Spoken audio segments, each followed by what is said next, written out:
कहते हैं कि इंसान की किस्मत उसके कर्मों और समय का खेल है, लेकिन कई बार भाग्य ऐसे रहस्यमय मोड़ लेता है कि इंसान समझ नहीं पाता कि उसका भविष्य क्या होने वाला है। ये कहानी एक राजा, एक रानी और उनकी अद्भुत किस्मत के ऐसे रहस्यमय खेल की है, जो अंत तक आपको सोचने पर मजबूर कर देगी। बहुत समय पहले विजयगढ़ नामक राज्य पर राजा आदित्य प्रताप का शासन था। राजा वीर, पराक्रमी और प्रजावत्सल थे। उनकी रानी सुमित्रा अपनी बुद्धिमत्ता और सौम्यता के लिए प्रसिद्ध थी। एक रात राजा ने एक अजीब सपना देखा। सपने में एक साधु ने उनसे कहा, राजन, तुम्हारी किस्मत तुम्हारे राज्य की सीमा से बाहर एक रहस्यमय स्थान पर छिपी है। अगर तुम उसे ढूंढ लेते हो तो तुम्हारा राज्य संसार का सबसे समृद्ध राज्य बन जाएगा। लेकिन ध्यान रखना, ये यात्रा आसान नहीं होगी। राजा सुबह उठे और इस सपने को रानी सुमित्रा को बताया। रानी ने उन्हें यात्रा पर जाने का सुझाव दिया, लेकिन साधु की चेतावनी को ध्यान में रखते हुए सतर्क रहने के लिए कहा। राजा आदित्य प्रताप ने अपने सबसे विश्वासपात्र योद्धा और कुछ सैनिकों को साथ लेकर यात्रा शुरू की। वह स्थान ढूंढने के लिए उन्होंने कई साधुओं और विद्वानों से परामर्श किया। यात्रा के दौरान उनका पहला पड़ाव एक घना जंगल था, जिसे छलावा जंगल कहा जाता था। कहा जाता था कि इस जंगल में प्रवेश करने वाले अक्सर रास्ता भटक जाते थे। जैसे ही राजा और उनके साथी जंगल में प्रवेश करते हैं, उन्हें अजीब आवाजें सुनाई देती हैं और एक रहस्यमयी प्रकाश दिखता है। सैनिक डरने लगते हैं, लेकिन राजा अपने धैर्य और साहस से उन्हें संभालते हैं। जंगल के बीच में उन्हें एक बूढ़ा व्यक्ति मिलता है। वह व्यक्ति उनसे कहता है, राजन, इस जंगल से बाहर निकलने के लिए तुम्हें अपने सबसे प्रिय चीज का त्याग करना होगा। राजा कुछ देर सोचते हैं और अपनी सबसे प्रिय तलवार उस बूढ़े व्यक्ति को सौंप देते हैं। जैसे ही तलवार दी जाती है, जंगल का रास्ता साफ हो जाता है। जंगल पार करने के बाद राजा एक छोटे से गांव में पहुंचते हैं। ये गांव सामान्य नहीं था। गांव के लोग राजा को देखकर कहते हैं, राजन, आप यहाँ क्यों आए हैं? इस गांव का हर व्यक्ति अपनी किस्मत के कारण यहाँ कैद है। कोई यहाँ से बाहर नहीं जा सकता। गांव का मुखिया राजा को एक सुनहरा पत्थर दिखाता है और कहता है, ये पत्थर किस्मत का प्रतीक है। जो भी इसे अपने साथ ले जाएगा, उसकी किस्मत चमक जाएगी। लेकिन इसे छूते ही आपकी एक गहरी इच्छा का बलिदान करना होगा। राजा पत्थर को उठाने का फैसला करते हैं, लेकिन जैसे ही वह पत्थर को छूते हैं, उनकी सबसे बड़ी इच्छा अपने राज्य को सबसे समृद्ध बनाना, उन्हें खोने का डर सताने लगता है। पत्थर लेकर राजा आगे बढ़ते हैं। रास्ते में उनके सबसे विश्वासपात्र योद्धा वीरभान राजा के साथ विश्वासघात करता है। वह पत्थर को चुराने की कोशिश करता है, क्योंकि उसे विश्वास था कि यह पत्थर उसकी किस्मत को बदल देगा। राजा वीरभान को रोकने में सफल हो जाते हैं, लेकिन पत्थर के टूटने से एक रहस्यमय दरवाजा प्रकट होता है। दरवाजे के पीछे एक उज्ज्वल प्रकाश था। राजा और उनकी टीम उस दरवाजे के भीतर प्रवेश करती है। दरवाजे के भीतर राजा को वही साधु मिलता है, जो उनके सपने में आया था। साधु राजा से कहते हैं, राजन, तुम्हारी किस्मत का रहस्य यहाँ खत्म होता है, लेकिन इसे पाने के लिए तुम्हें अपने सबसे महत्वपूर्ण गुण का त्याग करना होगा। राजा सोचते हैं कि उनका सबसे महत्वपूर्ण गुण क्या है। काफी विचार करने के बाद वह अपनी निस्वार्थता को त्यागने का निर्णय लेते हैं, क्योंकि वह अपनी प्रजा के लिए सब कुछ करते थे। जैसे ही राजा त्याग करते हैं, साधु मुस्कुराते हैं और कहते हैं, राजन, तुमने सही निर्णय लिया। किस्मत त्याग और निस्वार्थ कर्म में छिपी होती है। राजा वापस अपने राज्य लौटते हैं।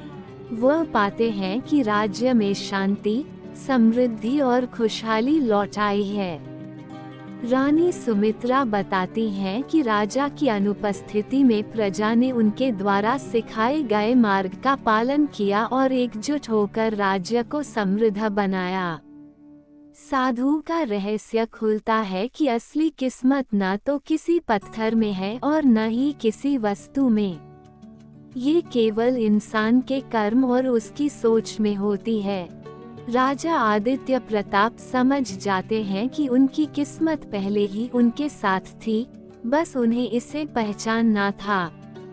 इस कहानी से हमें ये सीख मिलती है कि किस्मत का खेल रहस्यमय हो सकता है, लेकिन अंततः हमारे कर्म, त्याग और निस्वार्थता ही हमारी असली किस्मत बनाते हैं। राजा आदित्य प्रताप की तरह हमें भी अपने जीवन में धैर्य और साहस से किस्मत का सामना करना चाहिए। कहते हैं, असली गरीबी धन के अभाव में नहीं, बल्कि इच्छाओं के अंतहीन चक्र में होती है। ये कहानी एक महात्मा और एक राजा की है, जो इस गूढ़ सत्य को प्रकट करती है। ये कथा न केवल हमारी सोच को प्रेरित करती है, बल्कि हमें ये भी सिखाती है कि सच्चा धन क्या है। प्राचीन काल की बात है। एक गांव में एक सिद्ध महात्मा रहते थे। वे न केवल साधना और विवेकशीलता में पारंगत थे, बल्कि उनके पास अद्भुत धैर्य और गहरी समझ थी। एक दिन जब वे गांव से बाहर जा रहे थे, उनकी नजर रास्ते में पड़े एक तांबे के सिक्के पर पड़ी। उन्होंने सिक्के को उठाया और कुछ पल उसे देखते रहे। उनके मन में विचार आया, मुझे भिक्षा से भरपेट भोजन मिल ही जाता है, फिर मैंने इस सिक्के को क्यों उठाया? इस प्रश्न ने उन्हें सोच में डाल दिया। वे सोचते रहे कि इस सिक्के का क्या करें। अंततः उन्होंने निश्चय किया कि यह सिक्का वह व्यक्ति को दान करेंगे जो सबसे गरीब हो। महात्मा ने सबसे गरीब व्यक्ति की तलाश में अपने गांव का चक्कर लगाया, लेकिन वहां ऐसा कोई नहीं मिला जो उनकी दृष्टि में सबसे अधिक गरीब हो। इसके बाद उन्होंने गांव-गांव और नगर-नगर घूमना शुरू किया। हर जगह उनकी भेंट लोगों से हुई, लेकिन कोई ऐसा नहीं मिला जिसे वे ये सिक्का सौंप पाते। महात्मा की यह तलाश उन्हें दूर दूर के स्थानों पर ले गई। कई लोग उनकी दानशीलता और विचारशीलता की प्रशंसा करते, परंतु उनकी कसौटी पर कोई खरा नहीं उतरा। महात्मा की खोज उन्हें उस राज्य की राजधानी तक ले गई, जहां अधिकतर लोग उन्हें जानते थे। जैसे ही वे राजधानी पहुंचे, लोगों ने उनका आदर सत्कार किया और आशीर्वाद लिया। उसी समय राजा अपनी विशाल सेना के साथ राजधानी से गुजर रहा था। राजा आदर पूर्वक महात्मा के पास आया, घोड़े से उतरकर उनके चरणों में झुका और आशीर्वाद मांगा। महात्मा ने राजा को देखा और कहा, राजन, अपना हाथ आगे बढ़ाओ।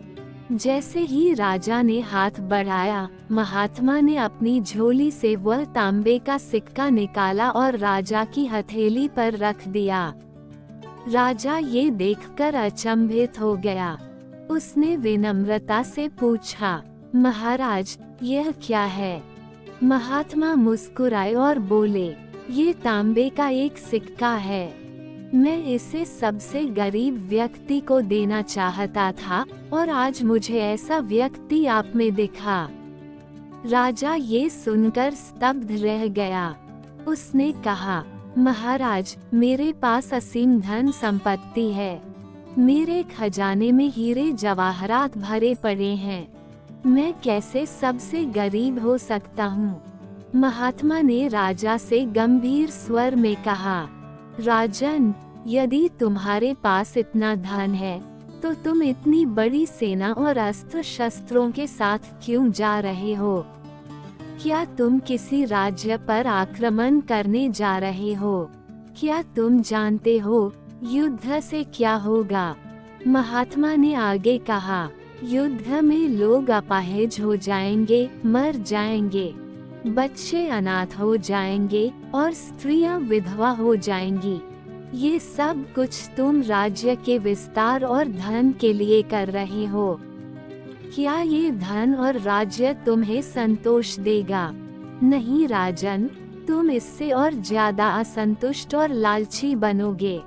यही तुम्हें सबसे गरीब बनाता है। राजा ने ये सुनकर अपनी आंखें झुका ली। महात्मा के शब्दों ने राजा को गहराई से प्रभावित किया। उसने महसूस किया कि उसकी लालसाएं उसे कभी संतोष नहीं देंगी। वो अपनी विशाल सेना को पीछे मुड़ने का आदेश देता है।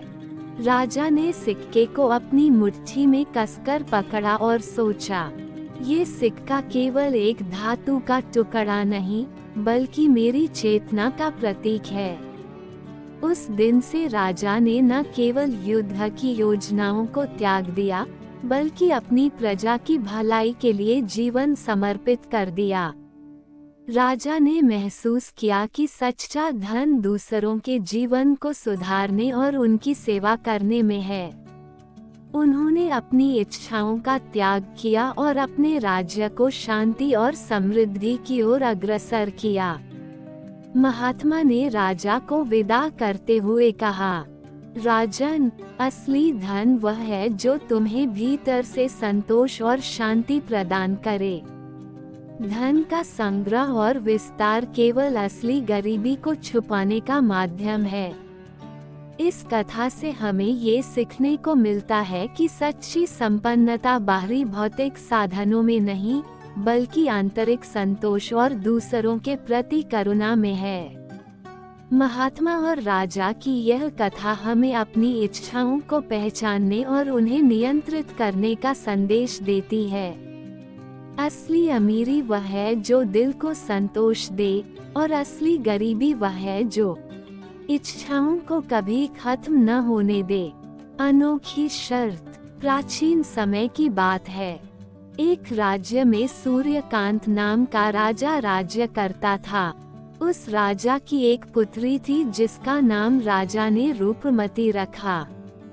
वह बहुत ही चतुर और बुद्धिमान थी। वह अपने बचपन के दिनों में अपनी चतुरता और बुद्धिमत्ता से अपने साथ खेलने वालों को पराजित कर दिया करती थी। जब राजकुमारी विवाह योग्य हुई तो राजा सूर्यकांत को रूपमती के विवाह की चिंता सताने लगी, क्योंकि राजा चाहते थे मेरी पुत्री रूपमती को ऐसा वर मिले जो उससे भी अधिक चतुर और बुद्धिमान हो। राजा ने अपनी पुत्री के लिए ऐसे वर की खोज के लिए दूर दूर के राज्यों में खूब तलाश की। सालों साल बीत गए, लेकिन राजा को ऐसा वर कहीं नहीं मिला जैसा राजा अपनी पुत्री के लिए चाहते थे। एक दिन की बात है जब राजा भोजन करके अपने बगीचे में टहल रहे थे, तो उनकी नजर अपने बगीचे के बीचों बीच बने सरोवर पर पड़ी। वहां पर एक सैनिक स्नान कर रहा था और उसके वस्त्र और शास्त्र सरोवर के तट पर रखे थे।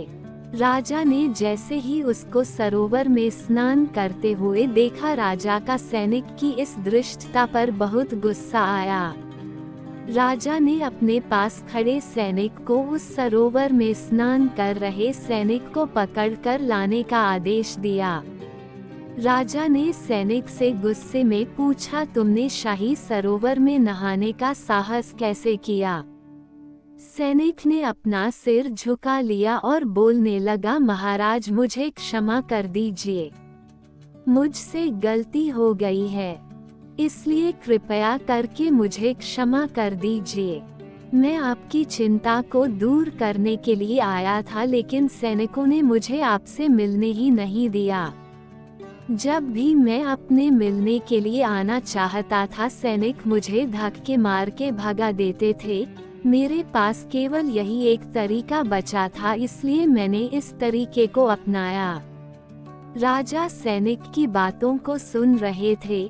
जब सैनिक ने ये सब बताया तो राजा को भी उसकी इस चतुराई पर बहुत प्रसन्न हुए। अब उन्हें उस सैनिक पर भी विश्वास हो गया और कि वो उनकी चिंता को दूर कर देगा। राजा ने सैनिक से कहा, ठीक है, माफ किया, अब बताओ क्या उपाय है तुम्हारे पास मेरी चिंता को दूर करने का।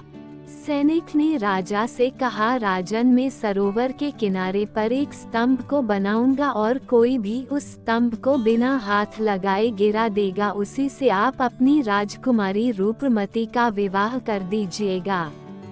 राजा के पास खड़े सभी लोगों के मन में एक ही बात चल रही थी कि बिना हाथ लगाए भला कोई कैसे स्तंभ को गिरा सकता है। यही बात राजा के मन में भी चल रही थी। ये बात सुनकर राजा को विचित्र लगा और राजा को उस बात पर शंका भी हुई। शंका ऐसी राजा को लगा, अगर किसी से वो स्तंभ न गिरा तो कहीं ऐसा तो नहीं कि यही सैनिक स्तंभ को गिरा के दामाद बनने के सपने तो न देख रहा, क्योंकि स्तंभ को गिराने का उपाय केवल इसी सैनिक को ही पता होगा। कुछ समय तक राजा ने सोच विचार किया, फिर राजा ने सैनिक को स्तंभ बनाने का आदेश दे दिया। अगले दिन से स्तंभ बनने का काम जारी हो गया। 10 दिनों में ही स्तंभ बन के तैयार हो गया। 11वें दिन वह सैनिक राजा के पास गया और बोलने लगा, राजन, स्तंभ तैयार हो गया। अब आप सब जगह घोषणा कर दीजिए कि जो कोई भी इस स्तंभ को बिना हाथ लगाए गिरा देगा, उसी से अपनी पुत्री रूपमती विवाह करेगी। राजा ने सब जगह घोषणा कर दी। अब जो भी राजकुमार राजकुमारी से विवाह करने की इच्छा रखते थे वो सभी आते और स्तंभ को देखते, और स्तंभ को देखते ही और अपना सिर झुककर चले जाते और बोलते, आखिर बिना हाथ लगाए कोई कैसे इस स्तंभ को गिरा सकता है। दूर दूर से राजकुमार आते, उस स्तंभ को देखते और सिर नीचे करके चले जाते। ऐसा ही होते होते काफी समय बीत गया। राजकुमारी की आयु भी बढ़ती जा रही थी। अब राजा को पहले से अधिक चिंता होने लगी। एक दिन फिर जब राजा चिंता में अपने बगीचे में टहल रहा था तो उसने देखा कि एक रूपवान किशोर स्तंभ के पास खड़ा हुआ है और उसे देख रहा है। राजा उसे अपने बगीचे से खड़ा खड़ा देख रहा था।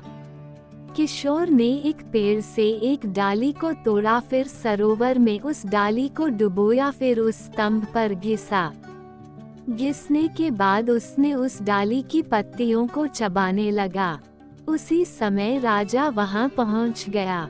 राजा ने उस किशोर के केवल एक प्रश्न किया, क्या तुम बिना हाथ लगाए इस स्तंभ को गिरा सकते हो? वह रूपवान किशोर बोलने लगा, हाँ, और अपना सिर हाँ में हिला दिया। ये बात पूरे शहर में फैल गई।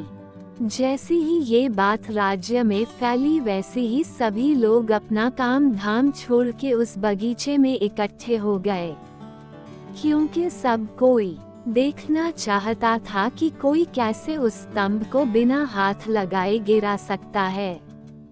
राजा ने उस किशोर को आदेश दिया। राजा की आज्ञा पाते ही उस किशोर ने सरोवर के पानी को घड़े में भर भर के उस स्तंभ के ऊपर डालने लगा। सुबह से शाम हो गई, थोड़ा स्तंभ बह गया। किशोर 2 दिन तक लगातार पानी को स्तंभ के ऊपर डालता रहा और आखिर में वह सारा स्तंभ गलकर बह गया। जब राजा ने देखा कि पूरा स्तंभ बह गया है, राजा मुस्कुरा उठे और प्रजा जोर जोर से उस किशोर युवक के जय जयकार लगाने लगी। राजा ने उसी समय अपनी पुत्री का विवाह उस किशोर के साथ करने की घोषणा कर दी। राजा ने दोनों का विवाह बड़ी धूमधाम से कराया। विवाह के पश्चात जब दोनों राजा से आशीर्वाद लेने पहुंचते तो राजा ने किशोर से कहा, बेटा, इस बात की कोई शंका नहीं है कि तुम चतुर या बुद्धिमान नहीं हो। मुझे केवल एक बात बता दो कि वह स्तंभ गला क्यों, और उसको गला के गिराने का क्या रहस्य है। जब राजा ने किशोर से ये पूछा तो उसने उत्तर दिया, वह स्तंभ ईंट पत्थर से नहीं बना था, वह तो नमक के ठोस टुकड़ों से बना था। जब मैं उसके पास गया तो उसकी गंध से ही मुझे शंका हो गई थी, इसलिए मैं उन पत्तों को चबा कर देख रहा था और फिर अपने आदेश दिया और मैंने उस पर पानी डालना शुरू किया और वह बह गया।